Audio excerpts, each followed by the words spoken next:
Rouvy Unchained. Hello and welcome to Rouvy Unchained, the official Rouvy podcast dedicated to bringing you closer to the human side of cycling. I'm your host, Zach Nair, and our guest today was once a British national champion in snowboarding, as well as a former model for Vogue. She's an accredited cycling coach, the founder of Coven magazine, and today she's a multidisciplined bike racer and adventure athlete.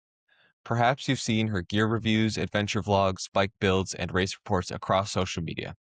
One of those adventures was a trip to Sri Lanka, which we will hear more about later in this episode. Our guest today is Juliet Elliott. Welcome to the show, Juliet. Thanks for joining us. Thanks for having me. Hi. So, I wanted to ask you more about your diverse background, coming from so many different places and having worked in so many unique spaces. What is it about cycling that has kept you coming back to it for so long? Difficult to say. I guess I never intended to kind of just get into cycling. It just kind of happened. And I can remember as far back as, like 20, I don't know, 2017 when I was racing, thinking, oh, I'll just do a few more races and then I'll probably stop. And then it just the ending never came. I just kept finding more and more interesting things to explore in cycling. So I suppose that's really kept me motivated to explore different avenues in cycling, different countries, different disciplines and stuff. So I suppose what appeals about it to me is how diverse it is and how great a way it is of exploring the world, because I've always loved traveling. I've always loved challenges. So I suppose it kind of, yeah, it's everything that appeals to me. It's very cool. So, we've heard of many cyclists coming from other sports, especially running, triathlon, skiing, and rowing. But I don't think I've ever heard of a cyclist coming from snowboarding. Can you tell us a bit more about that timeline and your transition from snowboarding to cycling? Sure. Well, actually, I know quite a lot of snowboarders that ended up cycling. So funny that. But essentially, I was a pro snowboarder. I was on the Burton European team and had various other sponsors. I was doing a bit of competing, and I just didn't really like the competitions. It just didn't float my boat. But I felt under quite a lot of pressure to be in that competitive sphere. I didn't see another route for myself, which I've clearly found with cycling and vlogging and stuff. So essentially, I just felt like this is no longer for me. I'm not doing the kind of snowboarding that I want to do, and at the same time, I started becoming more interested in music. And a friend of mine had just started a band. He needed a guitarist, so I joined the band on the off season, and we just started jamming and stuff like that, and writing an album in the end. And winter came around and I didn't go straight to the mountains. I ended up going on tour with this band. And then winter carried on and I still was just playing with the band and I wasn't out snowboarding. Eventually I spoke to my sponsors and I was like, look, I'm not going. I think I'm done. So they accepted that and, I moved on and carried on playing with the band and stuff like that. So once I got back from the tour, I was in London and suddenly snowboarding was gone from my life and the tour was over and I kind of didn't have anything to replace either of those fun ways of entertaining myself. So I got a bike and I can't say I particularly fell in love with it immediately. It was just a way of getting around. It wasn't until I found out about fixed gear bikes and got into that whole kind of fixie scene that was kicking off back then that I really felt like, oh, this is something I like.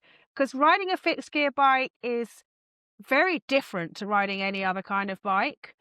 You have to be really, really switched on and you have to really read the flow of the traffic. Well, it depends on how you ride it. But the way I wanted to ride it, I wanted to sort of use the city as my playground and ride safely, but in a very sort of fun way and an economical way, zipping in and out of cars and just, I don't know, I found it very fun. And I suppose a little bit like snowboarding when you read the lines on the mountain.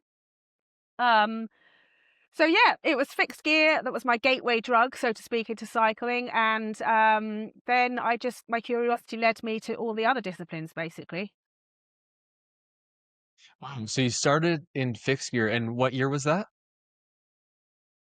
I think it must have been like 2007, maybe. Okay, okay. And then what was the timeline with what would you say all of the disciplines that you do now? I know you do gravel and adventure cycling. Is there any road racing and do you do fixed gear anymore?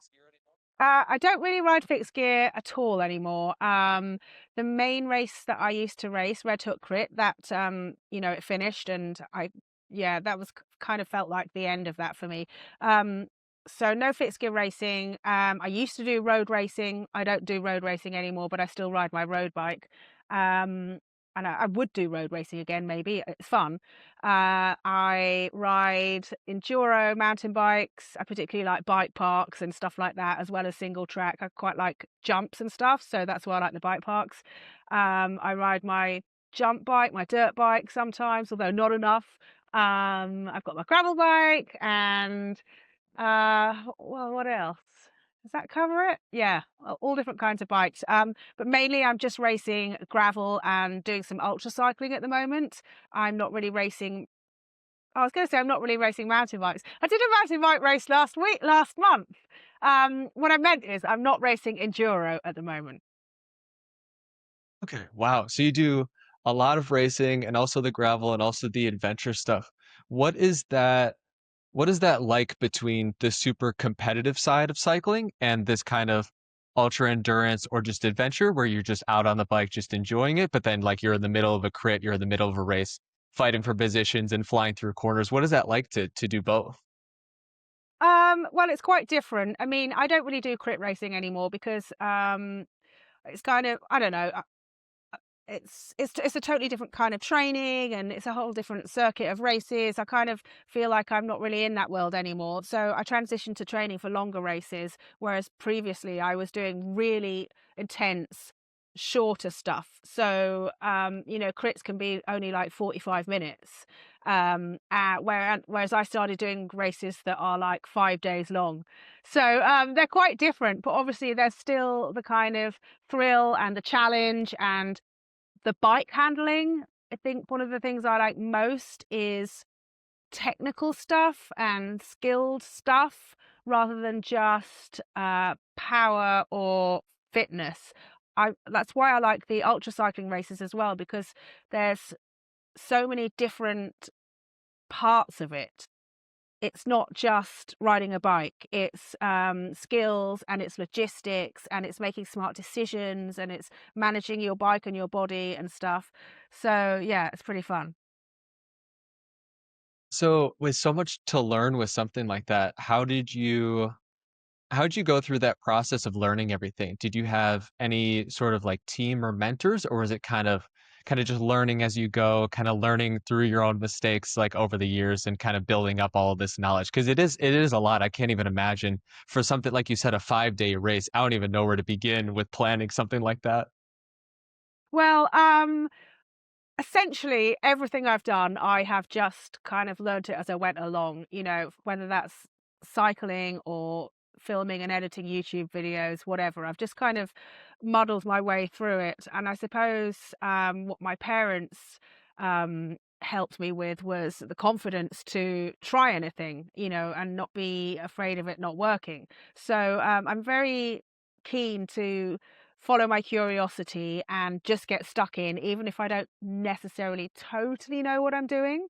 Having said that, I do spend a lot of time researching, and I learn about stuff from watching YouTube videos or just reading. I spent hours and hours doing this kind of thing. So I feel like whilst I might not have, say, experience in something, I have armed myself with as much knowledge as I can when I go into something new. But then, of course, you never know until you do it how it's going to pan out. Definitely. Do you have a story off the top of your head of where something came up in the middle of a race where you just hadn't thought of it at all and you just had to think on the fly and you're like, I'm going to remember that for next time because that was really important. Oh my gosh, there must be so many instances of that. But I can't think of one off the top of my head. No, sorry. No worries. Do you have any good stories from a recent race? Something that went super well, or you went on a trip and you didn't really know what to expect, and it was just absolutely amazing? Well, I've had a few really cool trips recently. So one of them, well, let me start sort of slightly earlier than that. I went out to race the one of the UCI gravel World Series races in Girona, and I just really didn't enjoy it. It was not the sort of race that I liked. Essentially, it didn't have the kind of adventure element that I really enjoy. It was more, this is going to sound, I don't know how to put it. Basically, it was just about suffering. And I like to challenge myself and suffer a bit on the bike. And I train really hard and I race really hard. But I also like there to be a bit of payoff. And for whatever reason, maybe it's me, but I just didn't enjoy that race in Girona. And I thought, oh no, I've got loads of races coming up. Maybe I just don't like racing anymore. So, fast forward a couple of weeks, and I'd already booked all my travel to go and race a 4-day mountain bike stage race in Almeria in southern Spain. And I thought, oh no, what if I get there and the first day I don't like it? Like, what if I don't like racing anymore? I'm going to have to do 3 more days of it and just suffer and, whatever. But I thought, well, I'm in it now. I've got to go. I've committed. I'm going. Anyway, I got there and it was just the most amazing experience. 4 days of stage racing. So each day there was a loop from the hotel that we were staying at, or they bussed you out to somewhere and you raced from there. And it was really hard, and there was that suffering element, that pushing through, that, it's trying to be strong element, but there's also this really wild, wonderful adventure side to it, where we were riding through these amazing deserts and canyons, and we had to deal with these huge climbs in like 37-degree heat, and then there were some really fun technical descents. So I'm happy to say that that one worked out really well in the end, despite me worrying a bit about that one. So yeah, I think you've got to be willing to give things a go and just see where it ends up. That's a great story. I think it's a really good reminder that some of the best races or some of the best experiences I've had, I was super nervous about it, and I had that feeling where I don't even want to go. But then I kind of, like you said, you push through that wall, and then you get yourself there. And once you're there, it's great. You're like, this is amazing. Like I Exactly. can't believe I almost didn't even come. I know. See, I said to my partner after the race in Girona, I was like, yeah, I didn't really like it. Maybe maybe I'm done with racing. Well, he said to me after the race that I did enjoy, he was like, yeah, when you said that, I was like, whatever, as if. There's no way you're stopping. And he was right. It reminds me of that feeling that I've had after some of the biggest or longest races that I've done where you finish and you're just completely cracked and empty and you're like, I'm never doing that again. And then like a week or two goes by and you're like, actually, I'll do it next year. That was actually pretty fun. Totally, totally. I always do that with ultra cycling. I'm like riding through, there'll be some really hard bit, and you're like, oh, why am I doing this? Never again, never again. And then you get to the end, and it's such a buzz that I have actually entered another ultra on the finish line of the previous one. Like I'd be thinking, I can't ever do this again. It's so hard. And then, yeah, you complete it and you're buzzing and you're like, sign me up. Wow. Wow. I did also want to ask you about your recent trip to Sri Lanka with the Rouvy team. We wanted to hear some of the behind the scenes stories, the ones that you won't find or read about, maybe if you're just riding one of the Sri Lankan routes in Rouvy. So with that trip, when was that trip to Sri Lanka and how was the travel and getting there? The trip was in April, because we wanted to time it so it was we had the best chance of getting good weather, and I flew there from the UK, so it's a bit of a long haul trip, but so very worth it. Sri Lanka was absolutely amazing. I actually rode one of the Sri Lanka routes today, which is cool. I've had a few days off because I just finished a 7-day stage race in South Africa, so I was just easing myself back into it, and I thought, oh, I'm going to check one of those out. So that was fun. That is so cool to ride a route that you've actually done in real life and then to come back and do it on Ruby must be such a cool experience. Yeah, it really was. It really was. Yeah. So, with the amount of traveling that you do, I imagine that you're quite the expert when it comes to planning and packing. So, how did you plan and pack for the Sri Lanka trip? Did you bring, I assume you brought your own bike and then you had gear, and then how do you go through the process of packing for these big trips that are, I mean, thousands of miles away and you have all this gear and some stuff you can fly with and some stuff you can't. So, how does that Yeah. process for you? Well, all the logistics of traveling, I must say, I don't enjoy so much. I find organising myself really quite difficult, and I am quite sort of forgetful, and I lose things a lot. So I find all that quite stressful. I have to have lists, but then I don't look at the list. It's a nightmare. But anyway, so back for that trip, I checked the weather, and I knew that it was going to be really hot, but possibly quite wet. So I figured I wouldn't need heavy rain gear because even if it was raining, it was going to be hot. So we'd probably dry out. And I remember this one day actually, we were cycling and there was this sudden, intense downpour, like so much rain. So much rain. And the guys were filming me from the car in front of me, and I was riding along and also doing my own bit of filming. I saw this little roadside cafe type shop thing and they had an umbrella over the outside. I just zoomed over there and stopped and got out of the rain. And there was this really cute puppy there that I kept stroking. But anyway, the point is, after we'd waited out the rain for like 5 minutes, we set off to carry on filming. And as we rode, only 5 minutes after this huge storm, you could see the road steaming. The road was actually steaming itself dry because it's so hot over there. And as we rode along, yeah, like a few minutes later, it was bone dry. It was lovely. Wow. Wow. So what was the weather like? You said it was pretty hot when you were there. Was it hot and humid? Yeah, it was really hot and humid. They have a lot of humidity there. Like a lot of the accommodation that we stayed in, you'd find it was slightly damp. Stuff just doesn't dry out really in the interior of Sri Lanka.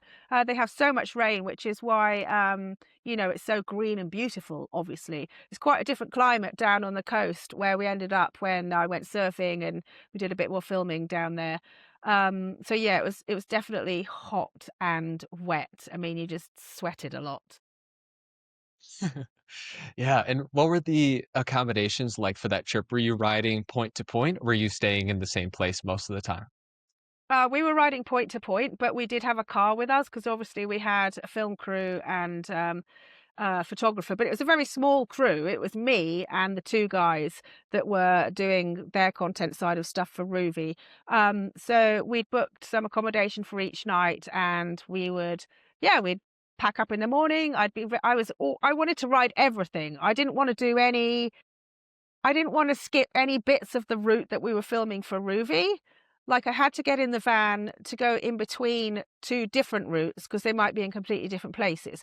But I didn't want to skip riding any of the actual full routes that were going to be uploaded. So quite often in the morning, I would put my kit on in the guest house. We'd all put all our bags into the van, and then we'd drive to the start of whichever route we're filming that morning. I'd ride the entire route, and then at the end of that, get into the van, and then we would drive to the next route because we tended to do two a day if we could. Then we'd ride that route in its entirety and end up in some different accommodation. So it was quite nice to stay in really local accommodation. We were staying in homestays, so it's like a B and b that we have in England. So it would be someone's home, and they would, make breakfast for us and look after us quite well. Breakfast was always really nice. There was like some fresh fruit and chapatis or, some eggs and stuff like that. And yeah, it was nice to feel like we were not just skimming the surface as tourists and staying in like hotels where you could be anywhere. We saw real Sri Lanka. Ah, that's great. That's great. Were there any cultural shock moments from the beginning of the trip or any time during the trip in Sri Lanka? Cultural shock moments. Um, well, I mean, it is just a very different culture in terms of, economics and stuff like that. So, when you're cycling, it's hard not to, how do I put this? Well, you know that there's people who you're cycling past who are, struggling maybe and living in very, very basic accommodation, and you're riding through on quite a fancy bike in an enormously privileged sort of way. So obviously you notice those kind of things. Also, riding in the towns is completely mental. Like, oh my God, they just don't care about traffic laws, or maybe there aren't traffic laws there. It is everyone for themselves. It is so chaotic, and I think I would have found that intimidating if I wasn't, quite experienced in riding in traffic. I used to be a bike messenger in London, so I'm used to it. But yeah, that was pretty wild. Oh, wow. Is there I heard a story about the Rouvy team and a car possibly breaking down Oh during the God, trip. Can you tell us a little bit yeah. more about that? Is that it sounds like it's a true story? Oh, this was a real shame actually, because we worked so hard on that trip. Like, we were filming at least 2 routes a day, every day, and we'd finish super late. We'd start pretty early. The boys were filming stuff. I was filming stuff. It was full on, and we managed to get as much done as we possibly could. And then we had one day to travel down to the coast. And during that day off, that off day, the transit day, we were due to go and visit an elephant sanctuary. But what happened was, instead, the van broke down, like, in the middle of nowhere for the entire day, like, just the entire day. We were stuck for so long, and there was not really anywhere to go or anything to do or anything to eat, or you just had to wait and wait and wait. Eventually, we managed to get a taxi.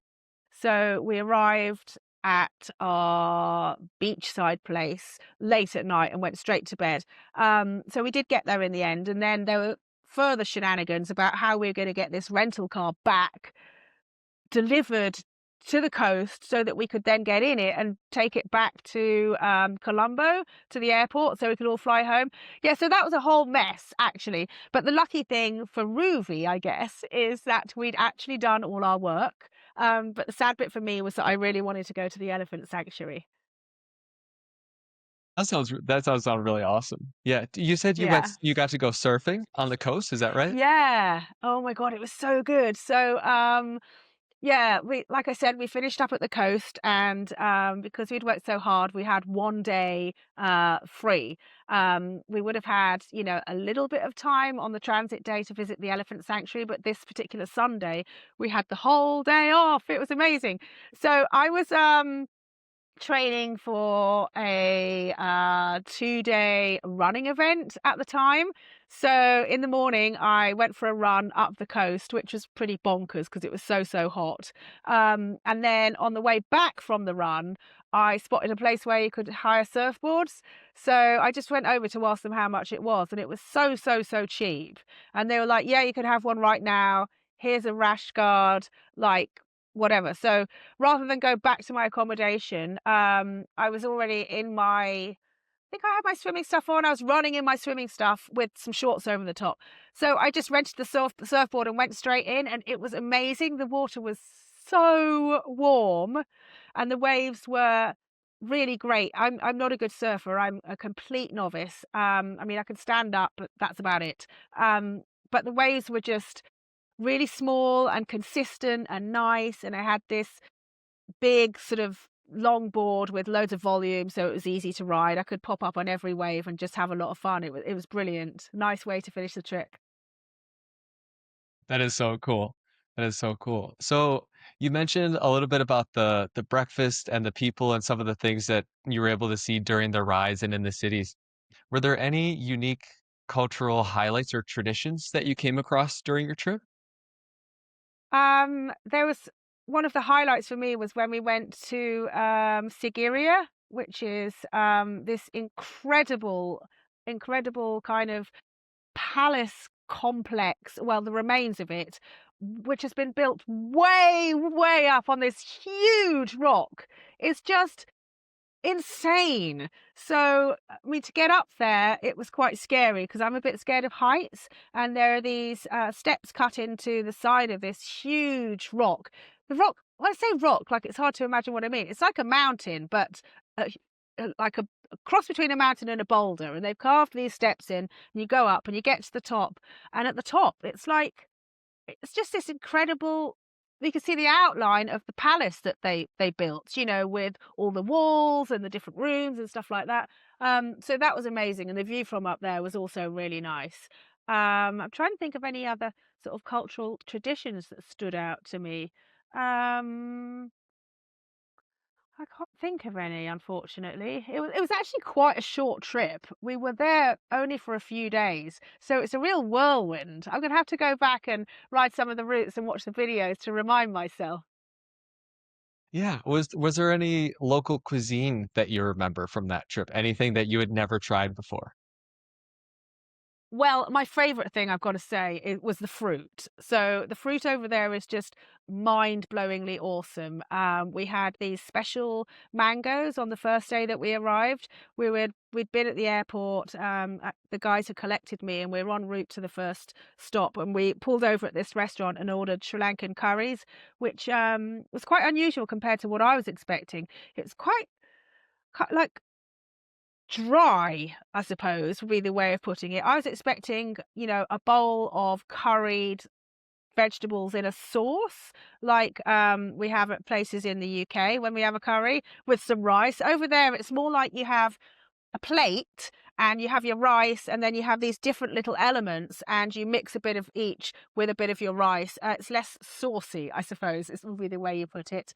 Um, so we had that, and we had some amazing fruit. The fruit was absolutely always my favorite. And then the other thing I remember is they have this thing called hopper, I think it's called, which is kind of like fried small noodles mixed with a bit of veg, or chicken if you eat meat. I'm vegetarian. And then they top it with a fried egg. So we had that quite a lot. And one weird thing is we kept seeing this sign for dolphin hopper.